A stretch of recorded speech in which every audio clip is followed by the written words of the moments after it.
தமிழகம் எங்கும் Max gold cash for your gold. Max gold நீங்க தங்க மட்டும் இல்லைங்க, பிளாட்டினம், டைமண்ட், சில்வர், ரூபினி எதை வேணாலும் விற்கலாம். உங்களுக்கான பணம் ரொக்கமா கையிலயோ இல்லைன்னா பேங்க் அக்கௌண்ட்லயோ உடனடியாக செலுத்திடுவாங்க. மார்க்கெட் மதிப்பை விட 100 ரூபாய் ஒரு கிராமுக்கு உங்களுக்கு கூடுதலாக கிடைக்கும். தமிழ்நாடு முழுக்க டோர் ஸ்டெப் சர்வீஸும் இவங்க ப்ரொவைட் பண்றாங்க. உங்களுக்கு கோல்ட விற்கணும்னு அதுக்கு ஒரே ஒரு பெஸ்ட் பிளேஸ் மேக்ஸ் கோல்டு தான். கால் 04445454545. வணக்கம். Big topic with Karthik Maikumar. இது வரைக்கும் கிரிக்கெட் மேட்சஸை மட்டும் லைவ்ல பார்த்துட்டு இருந்தா நம்மள சட்டப்பேரவை நிகழ்வுகளை லைவ் பார்க்க வச்சிட்டாங்களே இந்த ஆட்சி அமைஞ்ச பிற்பாடு. இது நல்ல விஷயம் மக்களே. ஆனால் ஏன்னா ஒளிவு மறைவு இல்லாமல் என்ன நடந்ததுன்னு தெரிஞ்ச முடியுது. ஒவ்வொருத்தரும் என்ன பேசுகிறாங்க, என்ன கேள்விகள் எல்லாமே புரிஞ்சிக்க முடியுது. அந்த வகையில் 17வது சட்டமன்ற கூட்டம் இருக்குல்ல, ஆளுநர் ஒரு இடம் தொடர்ந்து இருக்குங்க. கூடவே பஞ்சாயத்தை சேர்ந்து ஆரம்பிக்கணும்ல, ஆரம்பிச்சாச்சு. இதை பற்றி தான் முழுக்க பார்க்க போகிற நிகழ்ச்சிக்குள்ள போகலாம். Amid great expectations, the people of Tamil Nadu have chosen this government led by the Honorable Chief Minister Thiru C. Joseph Vijay.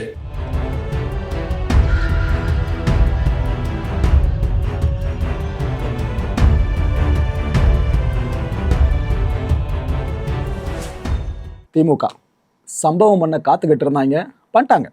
என்னாச்சுன்னா யார் தெரியுதா? அண்ணா ஓபிஎஸ் அவர்கள். இப்போ திமுக முகம்.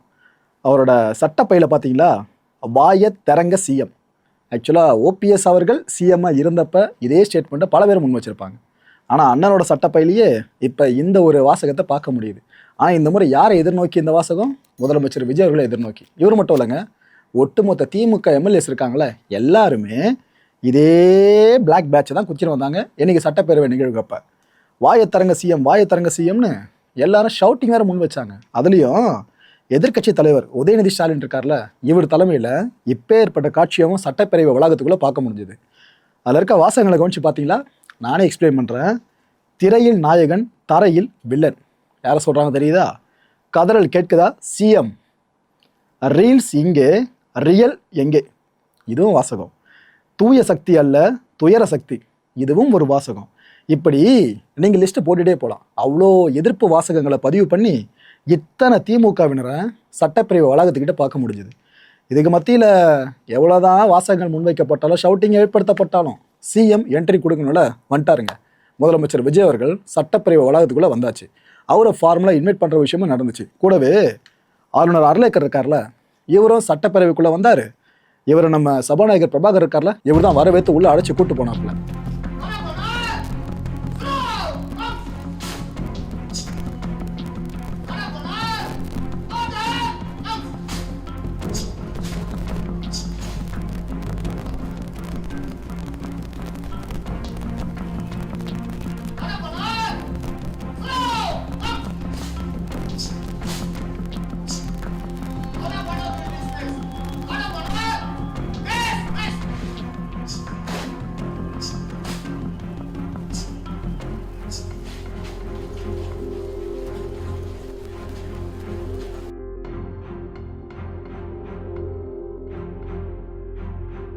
ஃபார் த ஃபர்ஸ்ட் டைம் இன்னைக்கு என்ன தெரியுமா ஆச்சு? பேரவைக்குள்ள தமிழ்த்தாய் வாழ்த்து பாடப்பட்டுச்சு. அது கூடவே தேசிய கீதமும் பாடப்பட்டுச்சு. ஆக்சுவலாக மரபு என்ன தெரியுமா? இதுக்கு முன்னாடி வரைக்கும் ஆளுநர் உரை நிகழ்த்தி முடித்த பிற்பாடு தான் தேசிய கீதம் இசைக்கப்படும், ஃபுல்லாக பாடப்படும். ஸோ ஃபஸ்ட்டு பார்த்தீங்கன்னா தமிழ்த்தாய் வாழ்த்தில் தொடங்கிட்டு அதுக்கப்புறம் உரையெல்லாம் நடத்தி முடித்த பிற்பாடு கடைசியாக ஒரு கிளம்புறப்ப தேசிய கீதத்தை பாடுவாங்க. ஆனால் இந்த முறை ரெண்டுமே முன்னாடியே பாடப்பட்டுருச்சுங்க. ஆனால் ஒன்று கவனிக்கணும், பல பேரும் கிளப்பி விட்றாங்களே, இந்த முறையும் தாவேக அரசு அடிபணிஞ்சிருச்சு. ஃபுல்லாக மத்திய அரசுக்கிட்ட தான் அவங்க ஃபுல்லாக சோரம் போயிட்டு இருக்காங்க. தேசிய கீதம் முதல்ல பாடப்பட்டுருச்சு, அதுக்கப்புறம் தமிழ்த்தாய் வாழ்த்துன்னு சொல்கிறாங்களே, அது உண்மை கிடையாது மக்களே, நம்பிடாதீங்க. தமிழ்த்தாய் வாழ்த்து தான் முதல்ல பாடப்பட்டுச்சு, அதுக்கப்புறம் தேசிய கீதம். ஆனால் மரபில் என்ன சேஞ்சுனாக்கா, ரெண்டு ஒரே டைமில் பாடப்பட்டிருக்கு. இந்த அவை ஆளுநர் உரை ஆரம்பிக்கிறதுக்கு முன்னாடியே இது பாடப்பட்டிருக்கு. அதான் இங்கே மரபு மாற்றம் பண்ணிருக்கு. ஒரு ஃப்ளாஷ்பேக் சொல்லட்டுமா? ஆளுநராக ரவி இருந்தார்ல, ஞாபகம் இருக்கா? அப்போ நடந்த கிளாஸ்லாம் அவர் ஒரே நிகழ்த்து அந்த டைமில் காத்துட்டு இருந்தாருங்க. எதுக்கு தெரியுமா? தேசிய கீதம் பாடப்பட்டே தீரணும் அப்படின்னு சொல்லியே 3 முறை அவர் உரையை வாசிக்கவே இல்லை. அதெல்லாம் அப்போ நடந்துருந்துச்சு. அந்த கிளாஷோடு இப்போ நடந்திருக்கிறத பார்க்குறப்ப ஒன்றுமே கிடையாது. சீராரும் வதனமென திகழ் பரத கண்டமிகு தெக்கணமும் அதில் சிறந்த திராவிடனல் திருநாடும் தக்க சிறு பிறை நுதலும் தரித்தனரும் திலகமுமே அத்திலக வாசனை போல் அனைத்துலகும் இன்பமுற எத்திசையும் புகழ் மணக்க இருந்த பெரும் தமிழனங்கே தமிழனங்கே உன் சீரிலமை திறம் வியந்த செயல் மறந்து வாழ்த்துதுமே வாழ்த்துதுமே வாழ்த்துதுமே. பொதுவா இந்த சட்டமன்ற கூட்டத்தொடரை ஆரம்பிச்சு வைக்கிற வகையில ஆளுநர் உரை நிகழ்த்துவார் பாத்தீங்களா, அது முழுக்க முழுக்க அவரோட எழுத்து நினைப்பீங்க. மாநில அரசு கொடுக்குற எழுத்து தான். இதை மைண்டில் எல்லாருமே வச்சுக்கோங்க. ஏன்னா இதுக்கப்புறம் ஆளுநர் என்ன உரை நிகழ்த்தினார்னு அந்த முக்கியமான விஷயங்களை தெரிஞ்சுக்க போறீங்க. இந்த உரையை நான் சொல்ல சொல்ல இதுனாப்பா முதலமைச்சரே பேசுகிற மாதிரி இருக்கு, தாவைக்கு அமைச்சர்கள் பேசுகிற மாதிரி இருக்கு அப்படின்னு நினைப்பீங்க. அதான் முதலே சொல்லிட்டேன், ஹிண்ட்டு வார்த்தை எங்கிருந்து வந்திருக்குன்னு சொல்லிட்டு. ஓகேவா? ஆளுநர் அவர்கள் எழுந்து நின்று பேச ஆரம்பிச்சாருங்க, உரை நிகழ்த்தினார். என்னென்ன சொன்னாப்புல, தாவேக்கா வரலாற்று சிறப்பு மாற்றம் ஒன்று தான் கொண்டு வந்திருக்குன்னு சொல்லி ஆரம்பிச்சாரு. ஏன்னா திராவிட கட்சிகள் இப்போ ஆளலை, அதுவே பெரிய வரலாற்று மாற்றம்ல, அதான் மென்ஷன் பண்ணுறாரு. பகுத்தறிவு பகலவன் தந்தை பெரியார். யார் வாயிலிருந்து என்ன பேர் பார்த்தீங்களா? காமராஜர், ராணி வேலு நாச்சியார், மக்கள் சேவகர் அஞ்சலை அம்மாள், இவங்களோட வழியில் இந்த அரசு செயல்படும்னு யார் பேசியிருக்கா? ஆளுநர் பேசியிருக்காரு. அண்டு நிதி அளிக்கணும்னு முதலமைச்சர் அவர்கள் மத்திய அரசுக்கிட்ட கேட்டிருக்காப்புல. மதுரை, கோவை இங்கெல்லாம் மெட்ரோ ரயில் திட்டம் இருக்குல்ல, இதுக்கு அனுமதி அளிக்கப்படணும்னு யார் சொல்கிறா? ஆளுநர் சொல்கிறாரு. மத்திய அரசு முகம்தான் ஆளுநர். ஆனால் அவர் இப்போ எங்கே பேசுகிறாரு? ஓகே, மத்திய அரசு இதை பரிசீலனை பண்ணி அனுமதி அளிக்கும் அப்படின்ற நம்பிக்கை எனக்கு இருக்குது அப்படின்னு சொல்லியிருக்காரு. கொஞ்சம் இணக்கமாக போகிற மாதிரி இருக்குல்ல? ஓகே, போதை இல்லாத தமிழ்நாட்டை உருவாக்குறதுக்கு இந்த அரசு ஆக்ஷன்ஸ் எடுத்துக்கிட்டு இருக்கிறதா சொல்கிறாரு மத்திய அரசோட முகமான ஆளுநர் அவர்கள். எல்லா மாவட்டங்கள்லையும் இந்த போதைப் பொருளை தடுக்கிறதுக்காக சிறப்பு படை அமைக்கப்பட்டு இருக்கிறதா சொல்லிட்டு, பல நிதி நெருக்கடிகளுக்கு மத்தியிலையும், மக்களே வெள்ளை அறிக்கை இப்போ தான் வெளியாச்சு, அதை மைண்டில் வச்சு இந்த ஸ்டேட்மெண்ட்டை பாருங்கள், பல நிதி நெருக்கடிகளுக்கு மத்தியிலையும் சிங்கப்பெண் அதிரடிப்படை போன்ற பல திட்டங்களை இந்த அரசு செயல்படுத்திக்கிட்டு இருக்கிறதா சர்டிஃபிகேட்டை அந்தளவுக்கு கொடுத்துருக்காப்புல. தாவேக்கா அரசு இருமொழி கொள்கையை தான் பின்பற்றும்னு யார் வாயிலிருந்து வார்த்தைகள் வந்திருக்கு? ஆளுநர் வாயிலிருந்து. எடுத்து இங்கேருந்து வாய்ஸ் அங்கேருந்து. ஸோ மும்மொழி கொள்கை கிடையாதுன்னு தெளிவாக தெரிஞ்சிச்சா? திமுக அரசு எந்த நிலைப்பாடு, அதே நிலைப்பாடு தான் தாவேக்கா அரசோட நிலைப்பாடும். அது இங்கே கிளியர் கட்டாக புரிஞ்சிருச்சு. தேசிய கல்விக் கொள்கை இருக்குல்ல, இதை இந்த அரசு கடுமையாக எதிர்க்கும்னு சொல்லிட்டு மும்மொழி கொள்கையை அமுல்படுத்தினாதான் கல்வி சார்ந்த நிதி வழங்கப்படணும் மத்திய அரசு சொல்லியிருக்குல்ல, இதை அவங்க மறு ஆய்வு செய்யணும்னு யார் சொல்கிறா? ஆளுநரே. வழங்க வேண்டிய நிதியை உடனடியாக விடுவிக்கணும்னு சொல்லி கேட்குறாருங்க. ஏன்னா இது சம்பிரதாயமாக நடக்கிற விஷயம்தான். மத்தியில் கூட்டாட்சி, மாநிலத்தில் சுயாட்சி இருக்குல்ல, அந்த மாநில சுயாட்சி டைமில் மத்தியில் என்னதான் பவர்ஃபுல்லாக அவங்க இருந்தாலும் இந்த பக்கம் அவங்க பேசணும், ப்ரியாரிட்டி இது கொடுக்கணும். ஏன்னா சட்டமன்றம், இது நாடாளுமன்றம் கிடையாது. அதனால தான் இந்த வார்த்தைகளை நாம் கேட்க முடியுது. மேகதாது அணை இருக்குல்ல, இதுக்கு எதிராக உறுதியான நடவடிக்கைகளை இந்த அரசு எடுக்கணும்னு வாக்குறுதி கொடுத்துருக்காரு ஆளுநர். தமிழக நதிகளை இணைக்கிறதுக்கும் ஆக்ஷன்ஸ் எடுக்கப்படும்னு சொல்கிறாரு. இது பல்லாண்டுகால கனவு. முதல்ல நாம் இங்கே சரி செஞ்சுக்கணும், அதுக்கப்புறம் வேற்று விஷயங்கள் சார்ந்து நம்ம விமர்சனம் முன்வைக்கலாம். ஆனால் இங்கே நம்ம பெருசாக சரி பண்ணாமல் என்னத்தை மற்ற விஷயங்கள் சார்ந்த விமர்சனத்தை முன்வைக்கிறது? இதை நான் ஆரம்பத்தில் சொல்லிட்டு இருக்க விஷயம்தான். தமிழக நதிகளை இணைக்க ஆக்ஷன் உறுதின்னு சொல்லியிருக்காரு. கனிம வள கொள்ளை இருக்குல்ல, இதை தடுக்கிறதுல இந்த அரசு தீவிரமாக முனைப்பு காட்டும்னு கவர்னர் அவர்கள் அவரோட உரையில் சொல்லியிருக்காப்புல. முந்தைய அரசோட தொழில் கொள்கைகள் இருக்குல்ல, அது கண்டினியூ ஆகும். அண்ட் இது கூடவே புதிய தொழில் கொள்கைகள் இருக்குல்ல, இதை தமிழக அரசு கூடிய சீக்கிரம் வெளியிடுன்றாங்க. தமிழக அரசுனா வேற யாரு? தாவேக்கா அரசு. முதலீட்டு ஊக்குவிப்பு ஆணையம் இருக்குல்ல, இது அமைக்கப்படும்னு சொல்கிறாங்க. இதோட இம்பார்ட்டன்ஸ் எவ்வளோன்றதை கொஞ்ச நேரத்தில் நான் சொல்கிறேன் உங்களுக்கு. ஹிந்து சமய அறநிலைத்துறை இருக்குல்ல, இதில் அமைப்பு ரீதியான மாற்றத்தை தாவேக்கா அரசு மேற்கொள்ளும்னு சொல்லியிருக்காங்க. இப்போ இந்த உரையை ஆளுநர் நிகழ்த்தினார்னு சொன்னாதான் உங்களுக்கு ஷாக்காக இருக்கும். ஆளுநரா இப்படி பேசியிருக்காரான்ட்டு. இதை நான் ஜென்ரிக்காக பேரை குறிப்பிடாமல் இந்த உரையை வாசிச்சுன்னா வைங்க, சிஎம் பேசுகிறாப்புல, தாவேக்கெல்லாம் முக்கியமான அமைச்சர்கள் பேசுகிறாங்க அப்படிதான் நீங்கள் நினச்சிருப்பீங்க. உரை எப்படி இருக்குல்ல. ஆனால் இந்த உரையை கேட்ட பிற்பாடு கொந்தளிச்சாங்க பாருங்க பல பேரும். பிரேமலதா விஜயகாந்த் அவர்கள் சாம அப்செட்டு. என்னங்க மத்திய அரசு கூட இவ்வளோ இணக்கமாக போகிறாங்க, ரைட்டு பாஜக ஷேடு அப்படின்ட்டாங்க. ஆனால் இபிஎஸ் அவர்கள் ஒரு படி மேலே போயிட்டு, ஏங்க இந்த 30 சொச்ச நாட்கள்லேயே 150க்கு மேற்பட்ட குற்றங்கள் அது இதுன்னு குழந்தைங்களை கொடுமை பண்ணுறது, பெண்களுக்கு எதிரான குற்றங்கள் அவ்வளோ நடந்துகிட்டு இருக்கு, சட்டம் ஒழுங்கு சீர்கெட்டுக்கிறத பற்றி ஆளுநர் வாயிலிருந்து ஒரு வார்த்தை வரல அப்படின்னு அவர் ஒரு பக்கம் டென்ஷன் ஆகிட்டாரு. இப்படி பேசிக்கிட்டு இருக்காங்க ஒவ்வொருத்தரும். இதில் நாம கவனிக்க வேண்டிய முக்கியமான விஷயம் என்ன தெரியுமா? முதல்ல சொன்ன பாருங்க, முதலீட்டு ஊக்குவிப்பு ஆணையம் அமைக்கப்படுறது, அப்புறம் இந்த புதிய தொழில் கொள்கை, இது எல்லாமே ரொம்ப ரொம்ப இன்டெக்ரல். இந்த டைமில் எதை வச்சு சொல்கிறேன்னா, தேசிய புள்ளியியல் அலுவலகம் இருக்குல்ல, அவங்க இப்போ ஒரு அதிர்ச்சி ரிப்போர்ட்டை கொடுத்துருக்காங்க.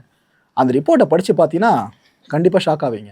அது மட்டும் இல்லை, இந்த வீடியோ பார்த்துருக்க பல பேர் கூட ப்ரோ அந்த ரிப்போர்ட் எங்களை பற்றி தான் ப்ரோ அப்படின்னு கூட சொல்லலாம். அப்படி என்னன்னாக்கா, நம்ம இந்தியாவில் வேலையின்மை இருக்குல்ல, வேலையில்லா திண்டாட்டம் வேறு, வேலையின்மைன்னு ஸ்பெசிஃபை பண்ணி சொல்கிறேன். இட் மீன்ஸ் வேலை இருந்தால் தானே அதுக்காக ஏங்குறவங்க வேலைக்கு போய் சேர முடியும். வேலை வாய்ப்பே இல்லைன்னா என்ன பண்ணுவீங்க? இந்த வேலையின்மையோட சதவிகிதம் இப்போ 5.5 மேலே போயிருக்குங்க, இன்க்ரீஸ் ஆகிருக்கு. அதுவும் கடந்த 11 மாதங்களில் இல்லாத உச்சம்னு பார்த்தீங்கன்னா இதுதான். ஏற்கனவே வேலையின்மை இந்தியாவை போட்டு பொழந்துக்கிட்டு இருக்கு, இது 11 மாதங்களில் இன்னும் மேலே போயிருக்கு. இந்த விகிதம் இப்படியே தொடர்ந்துச்சுன்னு வைங்க, நம்ம நாட்டில் பொருளாதார மந்தநிலை இருக்குல்ல, அதுக்கான ஆரம்ப கட்டமாகவோ அப்படி இல்லைன்னா தொழில்துறையோட சுணக்கம் இருக்கு பாருங்க, இதோட ஆரம்ப கட்டமாகவோ கருதப்படும்னு சொல்லியிருக்காங்க அந்த ரிப்போர்ட்ல. தமிழ்நாடு இந்தியாவுக்குள்ள தானே இருக்கு, எல்லாமே சேர்த்து தான் இந்த numbers. This government is resolved to break through every obstacle to deliver a corruption-free, honest administration and thereby to bring about an economic revival. This government will strive to ensure that its welfare schemes reach all sections of people. All the promises announced by this government will be fulfilled one by one in the years to come by streamlining the state's financial position. Amid great expectations, the people of Tamil Nadu have chosen this government led by the Honorable Chief Minister Thiru C. Joseph Vijay by overcoming money power, muscle power and the power of authority. It is the duty of this government to fulfill the people's expectations. I trust that you, the members of the Legislative Assembly, will extend your cooperation to this government in fulfilling this duty. I have no doubt that you will take part in the debates held in this House and offer constructive suggestions to the government. In keeping with Valluvar's words, Pirampukkum illa Uriyakkum.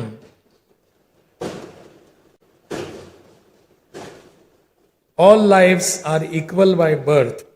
This government will function as a government for all and a government for the people.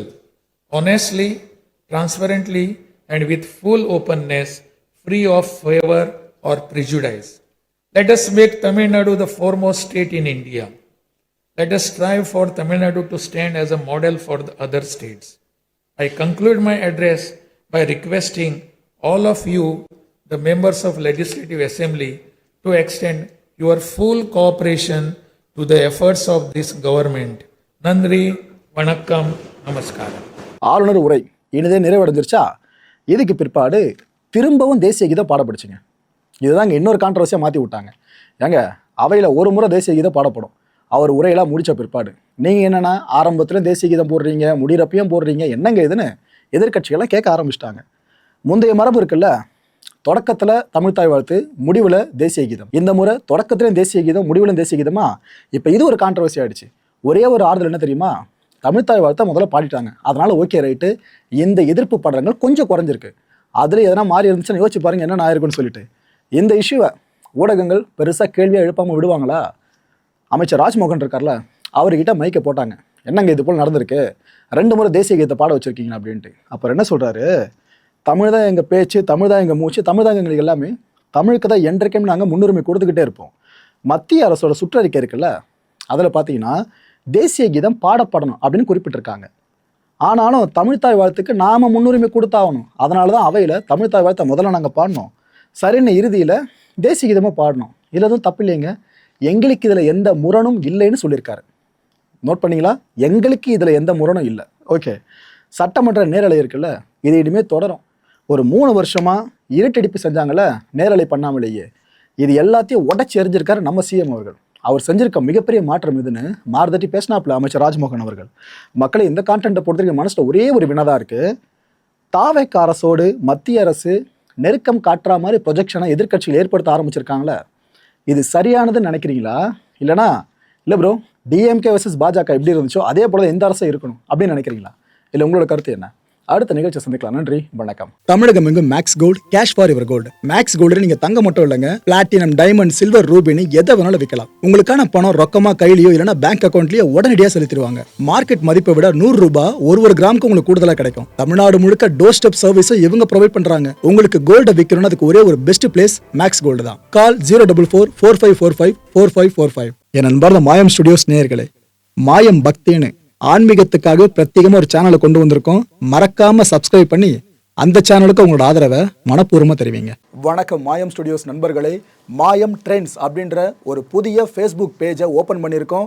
நீங்கள் யூடியூப்பில் பார்த்துட்டு இருக்கீங்களா நம்மளோட கான்டென்ட்ஸ்லாம், இதெல்லாம் விட ஒரு படி மேலே ரொம்ப கிறிஸ்பாகவும் ரொம்ப சூப்பராகவும் நிறைய கான்டென்ட்ஸ் உங்களுக்கு இந்த பேஜில் காத்துட்ருக்குங்க. ஸோ உடனடியாக ஃபேஸ்புக் பிளாட்ஃபார்ம் போங்க, மாயம் ட்ரெண்ட்ஸ்னு டைப் பண்ணி சர்ச் பண்ணி நம்ம பேஜை ஃபாலோ பண்ணுங்கள். அப்படியே நம்ம சேனலையும் நீங்கள் சப்ஸ்கிரைப் பண்ணிட்டீங்க அப்படின்னா இன்னும் நிறைய புது கான்டென்ட்ஸை உங்களுக்காக ப்ரொடியூஸ் பண்ணி கொடுத்துக்கிட்டே இருப்பாங்க. நீங்கள் பண்ணுற ஒவ்வொரு சப்ஸ்கிரிப்ஷனும் எங்களுக்கு பெரிய மோட்டிவேஷனாக அமையும்.